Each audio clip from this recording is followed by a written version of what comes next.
Lo ha anunciado el senador Jorge Gandini, seguramente precandidato a la presidencia de la República por el Partido Nacional también en las próximas elecciones internas. ¿Cómo le va, Gandini?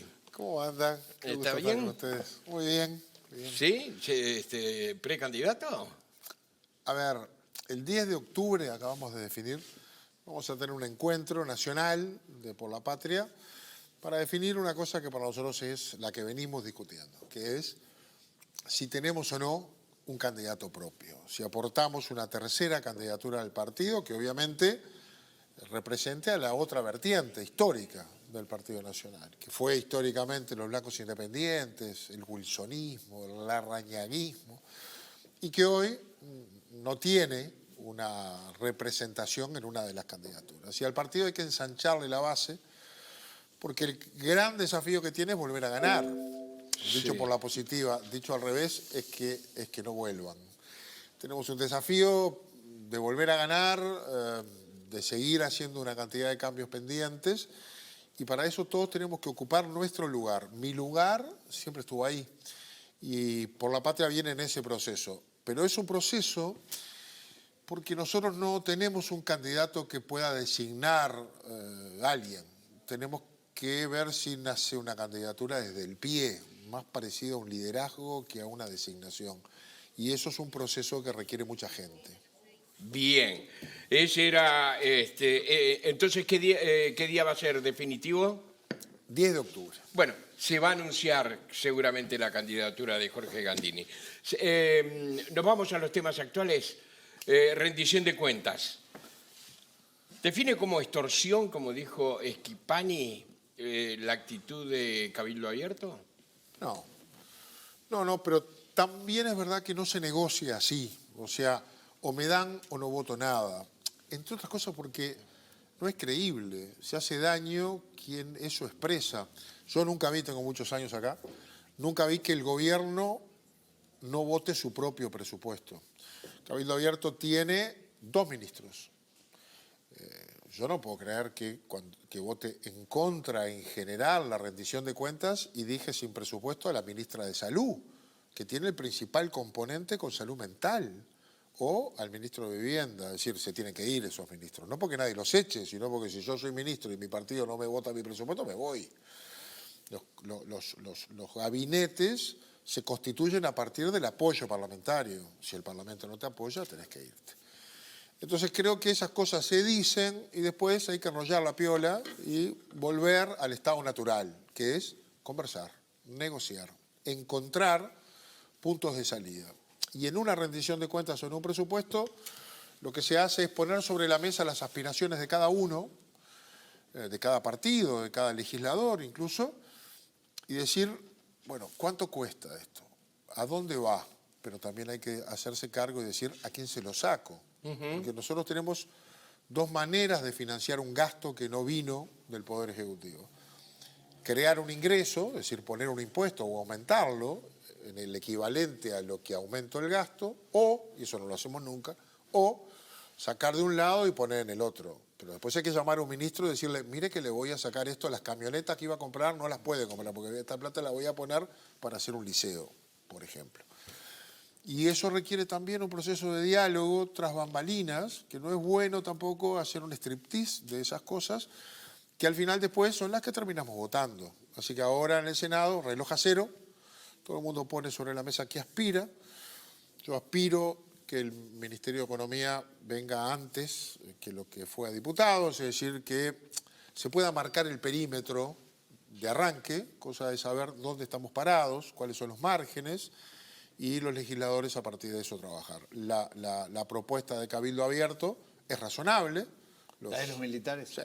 A ver, es el sector de los funcionarios peor pagos. Y si hay un sector de la vida del país que dice aumentémosle un poco más, no está fuera de lógica. No está financiado. Entonces hay que encontrar de dónde. Hay otras demandas, yo tengo las mías, otros tendrán las propias. Hay que ponerlas, costearlas y ver hasta dónde podemos tirar de esa frazada corta. Hablando de frazada corta y frazada larga, el presidente no se quedó muy contento con la redistribución que se hizo. Mostró disconformidad, lo llamó se podría decir que llamó al orden. ¿Cómo se encamina eso ahora? Y eso también nos demostró que faltó coordinación antes. Sí, faltó faltó esa coordinación. mesa de los líderes que tanto se habló. Yo no sé si faltó la mesa de ley. Faltó el Ministerio de Economía de arranque. Eso no tengo dudas. ¿Faltó de parte de quién, digamos? Faltó a la cita de la negociación interna, del diálogo interno. Si los diputados tienen demandas y no tienen con quién procesarlas, como diputados toman decisiones. Dicen, saco de acá, pongo acá. Lo hicieron. Pero el presidente después se llamó a decir, bueno, ¿y esto? ¿Y cómo se arregla ahora esto con el presidente? No, ya está arreglado. Hoy se reunió la bancada de senadores del Partido Nacional, todos los senadores, no solo los que estamos en presupuesto, y acordamos que lo que votó diputados se mantiene. A lo mejor tenemos que cambiar alguna fuente de financiamiento, es decir, lo sacaban de acá, bueno, ahora vamos a sacarlo de acá, o sacar un poquito menos de cada lado, pero el destino lo vamos a respetar, que son destinos muy defendibles además, y muy unánimes, son producto del acuerdo de los diputados, eso se va a respetar. Hay otras demandas que es la aspiración poderlas conversar de antemano con el Poder Ejecutivo y con el Ministerio de Economía. Pero los legisladores somos los que hacemos el presupuesto, ¿eh? También hay un rol, si no que nos digan y firmamos. Yo no levanto la mano de yeso, quiero discutir, queremos construir, todos tenemos compromisos, a mí me eligen para representar y en esa calidad de representante tengo una visión que tengo derecho a aportar. No me llevo nada por delante, estoy dispuesto a conversarlo todo, pero se tiene que escuchar nuestra visión. Nosotros vamos a respetar la de los diputados. Cabildo Abierto larga la campaña con una juntada de firmas denominada contra la usura y por una deuda justa. La acaba de hacer hace unas horas la presentación. La idea es impulsar un plebiscito para reestructurar deudas de las personas físicas y también prohibir las prácticas usureras. El Partido Nacional tuvo su proyecto en esta legislatura, el Frente Amplio también, el propio Cabildo manejaba un proyecto. Sin embargo, o sea, el Frente Amplio va a presentar, de hecho, un proyecto en los próximos días. Sin embargo, Cabildo Abierto decide largarse solo, salir a juntar firmas. ¿Qué va a hacer el Partido Nacional? ¿Va a tratar de arrimarse a Cabildo Abierto para que se regule esto vía legislativa? ¿Eventualmente se puede acoplar a la Junta de Firma de Cabildo? ¿Va a consensuar con el Frente Amplio? A ver, lo primero, Cabildo Abierto, antes de largar sus firmas, su campaña de firmas, dijo que dejaba la puerta abierta. Iniciaba el proceso, pero si en alguna parte de ese proceso aparecía un proyecto de ley que resolviera el problema, suspendía. O sea que la pelota sigue estando en nuestra cancha. Tenemos que ver si desde el Banco Central, que se nos prometió mandar una alternativa y no ha llegado, viene alguna, o si la propuesta del Frente Amplio o alguna otra dan satisfacción. Cabildo Abierto encontró un problema que es correcto, es cierto, hay que resolverlo. La manera que propone resolverlo no tiene apoyo, ni de los demás partidos de la coalición, ni del Frente Amplio, ni de los sindicatos, ni de la banca pública, ni de la banca privada, nadie, porque vulnera el Estado de Derecho y rompe reglas de juego. Y para adelante genera mensajes complicados. Pero el problema existe. Y las firmas van a estar, seguramente. Bueno, a ver, yo no soy nadie para criticar el camino que eligió. Yo, con Larrañaga, me pongo en primera persona porque estoy acá, pero un montón de compañeros con Larrañaga salimos a juntar firmas por una reforma constitucional llamada Vivir sin Miedo. No nos acompañó nadie. El que estaba de la vereda enfrente dentro del partido era la calle Pou. No quería esa reforma. Y no la quería nadie. Al final nos acompañó Sanguinetti. Fue el único que tímidamente o tibiamente dijo que por la firma la juntamos todos nosotros. Por lo tanto, creo que es un derecho que les asiste a hacerlo y luego será la gente la que los acompañe. No, yo no voy a juntar firmas, no creo que hay que poner eso en la Constitución, pero tampoco voy a criticar que Cabildo Abierto lo haga. Es parte de lo que un partido político puede hacer. Jorge, entramos ya en un tiempo en donde se huele la cercanía de la campaña electoral. La pólvora. Sí, claro, exactamente. Olor a pólvora, como dicen en el boxeo los mexicanos, ¿no? Hay olor a pólvora. Los casos Astesiano y Marcet, ¿qué consecuencias van a traer dentro de la campaña? Qué buena pregunta, ¿no? Yo creo que ningún gobierno está libre, ni ningún partido, de tener procesos complejos de esta naturaleza. ni tampoco ninguno estamos libres de episodios de corrupción.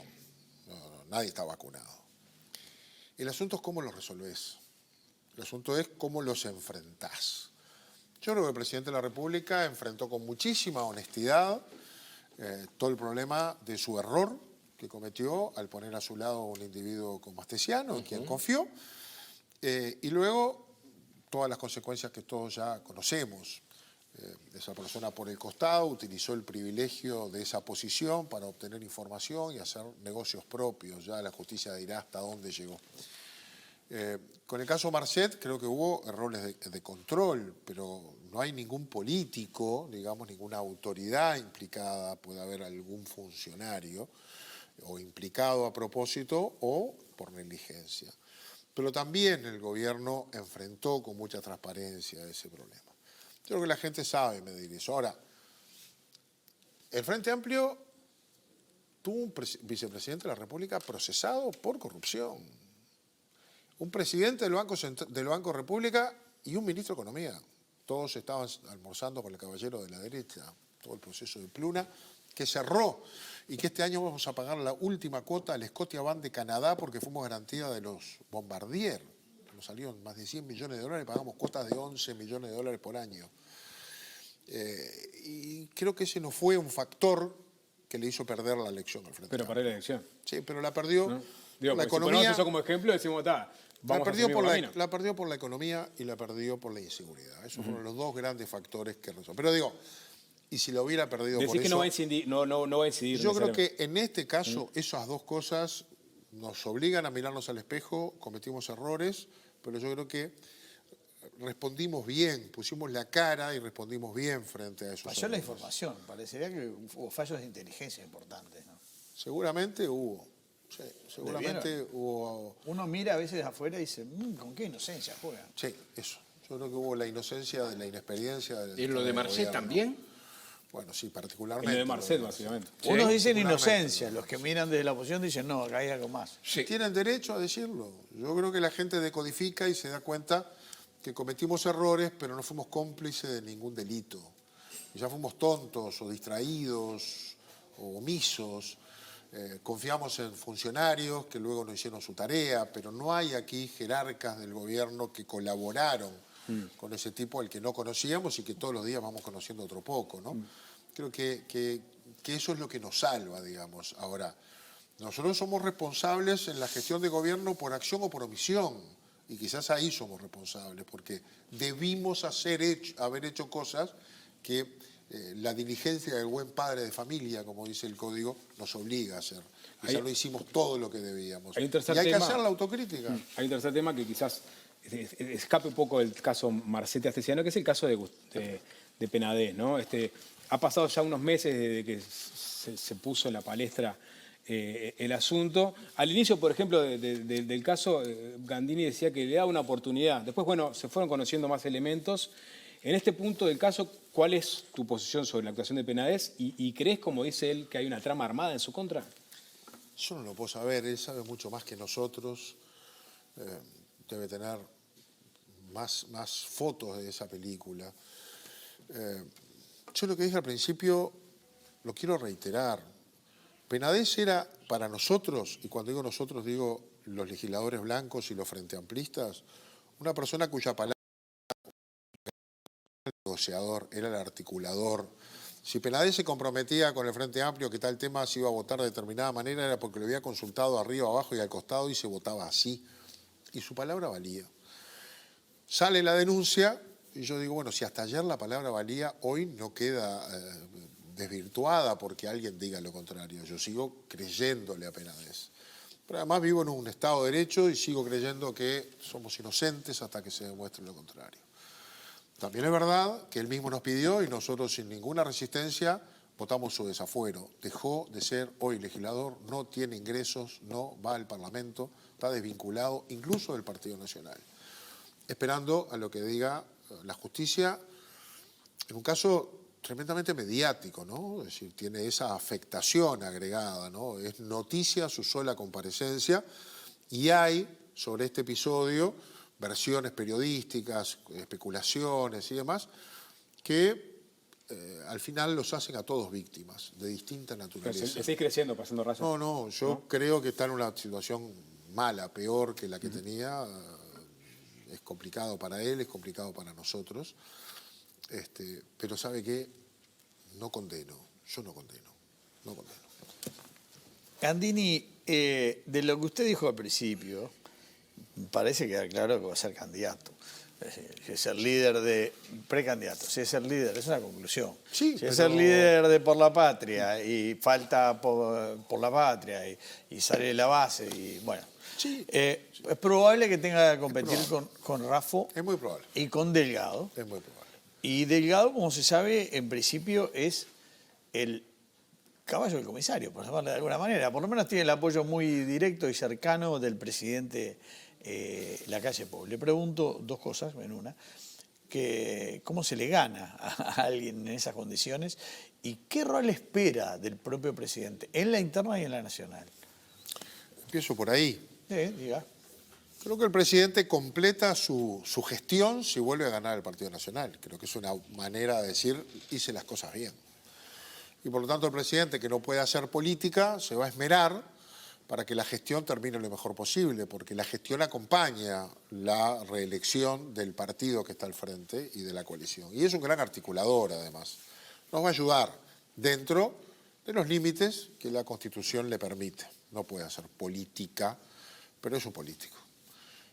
Y yo espero ese rol. El segundo rol que espero es que el presidente no tenga preferencias en la interna, más allá de que su corazón la puede tener, no genere, como hasta ahora no ha hecho, una influencia directriz que mi partido rechaza, siempre, históricamente.